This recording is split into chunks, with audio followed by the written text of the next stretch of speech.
بنی اسرائیل ذلت میں قید میں رہے بخت نصر کے، یہاں تک کہ بہمن بن اسفندیار ایران کے بادشاہ نے بخت نصر کے ملک پہ حملہ کیا اور فتح کے بعد بنی اسرائیل پہ رحم کر کے ان کو وہاں سے آزادی دی، وہ اپنے ملک پھر واپس لوٹ آئے۔ بہمن بن اسفندیار نے، شاہ ایران نے، وہ تمام خزانے واپس کر دیے۔ اس کے بعد پھر بنی اسرائیل نے فساد مچایا، دوسری مرتبہ اللہ نے پھر ان پر رومیوں کو مسلط کیا، یہاں تک کہ ٹائٹس شہنشاہ روم نے بیت المقدس پہ حملہ کیا اور اس نے بھی پھر تمام خزانے یہاں سے وہ اپنے ملک لے گیا اور کنیسۃ الذہب میں اس کو لگایا۔ کنیسہ کہتے ہیں چرچ کو، عیسائی تھا یہ حملہ بادشاہ، تو عیسائی نے اس پہ حملہ کیوں کیا تھا؟ یہ دوسری مرتبہ فساد یوں ہوا تھا کہ بنی اسرائیل نے حضرت یحییٰ علیہ السلام کو بیت المقدس میں قتل کیا تھا، اللہ نے اس کا عذاب نازل کیا، اور ٹائٹس نے بیت المقدس میں حملہ کیا، ہزاروں یہودیوں کو قتل کیا، بیت المقدس کو ڈھا دیا اور تمام خزانہ وہ لے گیا۔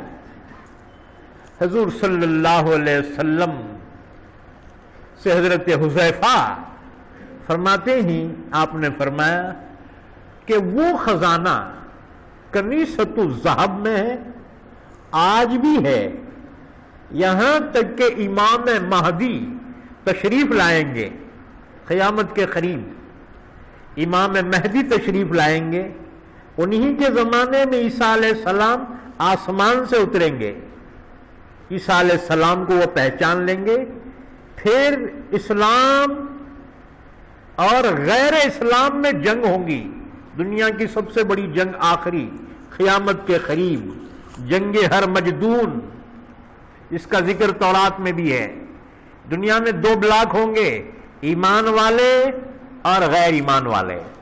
ایمان والوں کے ساتھ عیسیٰ علیہ السلام ہوں گے اور یہ جنگ ایمان والے جیت جائیں گے، اور باقی یا تو ایمان لائیں گے یا تحت تیخ کر دیے جائیں گے۔ دنیا میں صرف اسلام ہوگا، صرف ایمان والے ہوں گے، دوسری کوئی چیز نہیں ہوگی۔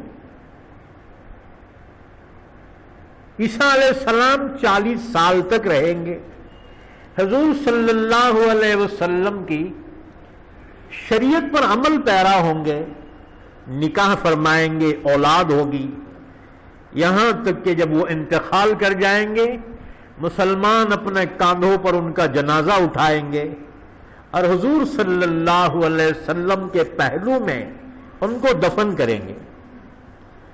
اس کے بعد پھر ایک زمانہ گزرے گا، ایک ہوا چلے گی، وہ ایمان والوں کی بغل میں سے گزرے گی، ایمان والے ایک رات میں تمام کے تمام انتقال کر جائیں گے۔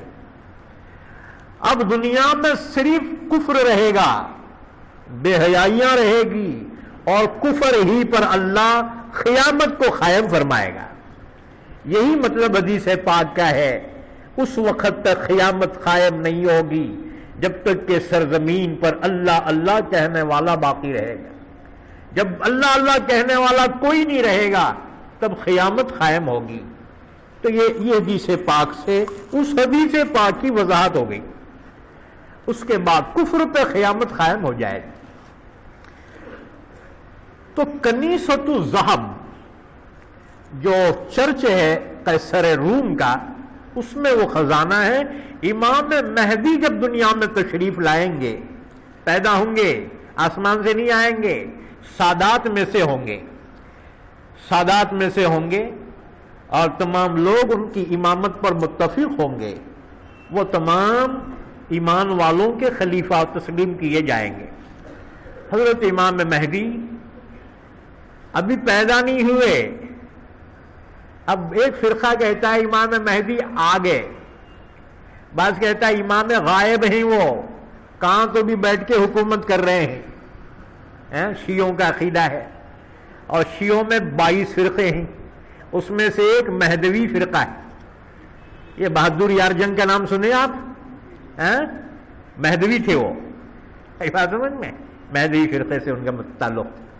تو مہدوی یہ کہتے ہیں کہ امام مہدی آ چکے، لیکن یاد رکھو امام مہدی جب آئیں گے، ایک صاحب نے ہم سے یہی سوال کیا کہ مولانا صاحب امام مہدی تو آ چکے ہیں، ہم مہدوی ہیں انہیں کو مانتے ہیں.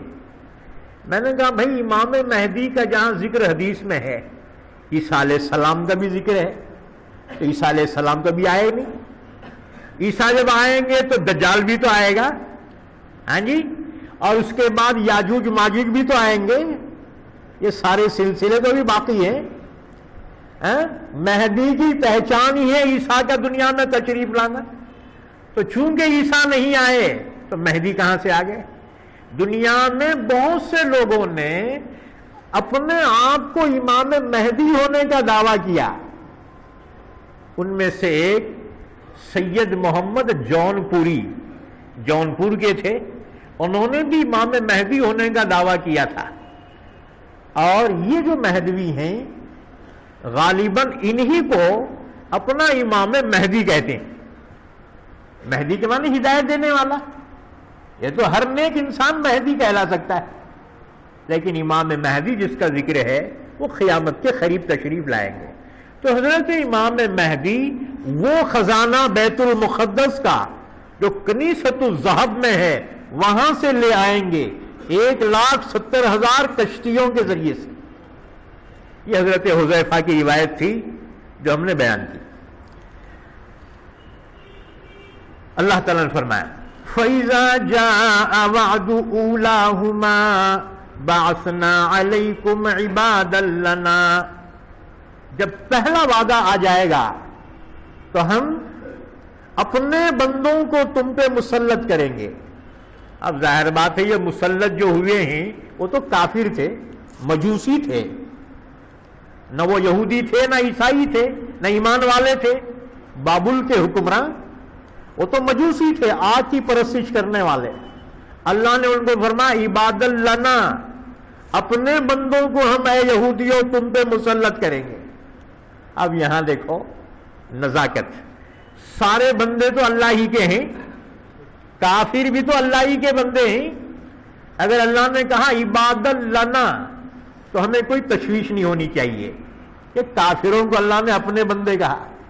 ہاں اتنی بات ضرورت ہے کہ اضافت جو ہوتی ہے وہ خصوصیت کا فائدہ دیتی ہے. اللہ نے یہاں پر عباد لنا کہا، غور کرو اہل علم کے لیے بات ہے، عباد لنا کہا، عبادنا نہیں کہا. عبادنا اگر کہا جاتا تو عباد مضاف نا مضاف الیہ، اس میں اضافت ہوتی، اور اضافت خصوصیت کا فائدہ دیتی ہے. اللہ کسے کہے عبادنا، ہمارے بندے، بولے تو اسپیشل بندے، بڑے محبوب بندے. جیسے کہ اللہ نے ڈائریکٹ اضافت کی حضور صلی اللہ علیہ وسلم کے واقعے معراج میں، کیا فرمایا؟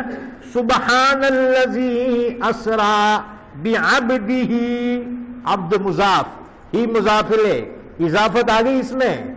یعنی اللہ کے نبی کو اللہ نے فرمایا میرا بندہ.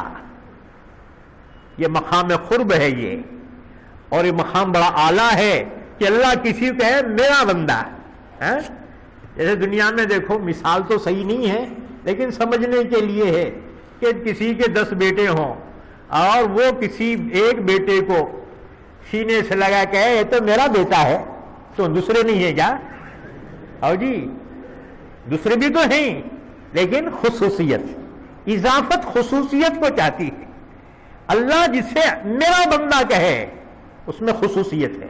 جیسے فرمایا سبحان الذی اسرا بعبدہ، اضافت کے ساتھ بیان کیا اپنے نبی کو. یہ سب سے اعلیٰ مقام ہے جو خلیل اللہ سے بھی بڑھ کر ہے، کلیم اللہ سے بھی بڑھ کر ہے، اور صفی اللہ سے بھی بڑھ کر عبدہی، یہ سب سے اعلیٰ ترین مقام ہے، مقام خصوصیت، مقام قرب کو اللہ نے بیان فرمایا کہ آپ سے بڑھ کے کوئی نبی کا درجہ نہیں۔ باقی نبی خلیل اللہ ہوں گے، کلیم اللہ ہوں گے، ذبیح اللہ ہوں گے، صفی اللہ ہوں گے، لیکن عبدہی کہہ کر اللہ نے جو بیان کیا وہ حضور کی خصوصیت، سب سے اعلیٰ مقام۔ عبدیت کا کمال یہ بندگی میں، مخلوقات میں سب سے بڑا درجہ ہے، اس سے بڑھ کے کوئی درجہ نہیں۔ یہ درجہ اللہ نے اپنے حبیب کو عطا فرمایا اور معراج کے واقعے کو بیان کرتے ہوئے اس مرتبے کو بیان فرمایا۔ لیکن دیکھو، جب اللہ کسی کو اپنی طرف اضافت فرمائے تو اس اضافت کے لیے شرط ہے ایمان، اضافت کے لیے شرط ایمان ہے۔ اور چونکہ یہ جو دشمن تھے، اللہ نے جو عذاب کے طور پہ بنی اسرائیل پہ مسلط کیا، یہ ایمان والے نہیں تھے، اس لیے اللہ نے عبادنا نہیں کہا، بلکہ کیا کہا؟ عباد لنا، عباد لنا، ترجمہ وہی ہے، لیکن اضافت خصوصیت نہیں ہے۔ بندے تو ہیں اللہ کے، لیکن وہ خصوصیت ان میں نہیں ہے کیونکہ ایمان نہیں ہے۔ کیا کہنے قرآن کے، سبحان اللہ، اللہ کا کلام ہی ہو سکتا ہے، کتنی باریک سے باریک چیزوں کا خیال فرمایا گیا، اور قرآن کے ایک ایک حرف کے اندر خصوصیت ہے۔ اگر کسی کا ذہن وہاں تک پہنچے، یہی ہے تدبر قرآن۔ قرآن کا تدبر، ایک تو قرآن کا حق ہے تلاوت کرنا، دوسرا حق ہے قرآن کو سمجھ کر پڑھنا، اللہ کیا فرما رہا ہے، تیسرا حق ہے اس میں تدبر کرنا، افلا یتدبرون القرآن ام علی قلوب اقفالها، تدبر قرآن آخری مرتبہ۔ اس کے بعد پھر چوتھا درجہ ہے قرآن پہ عمل کرنا، عمل کے بغیر باقی درجات کی اہمیت نہیں ہے، کیونکہ وہ اگرچہ ثواب ہیں لیکن مقصود عمل ہے۔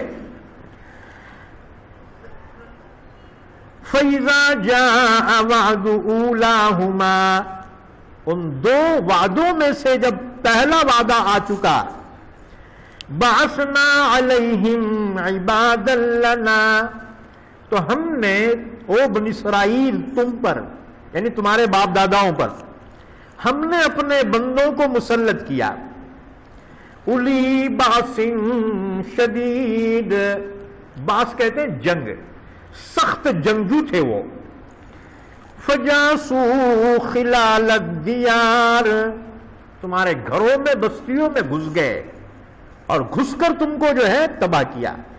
وہ مار ماری ہے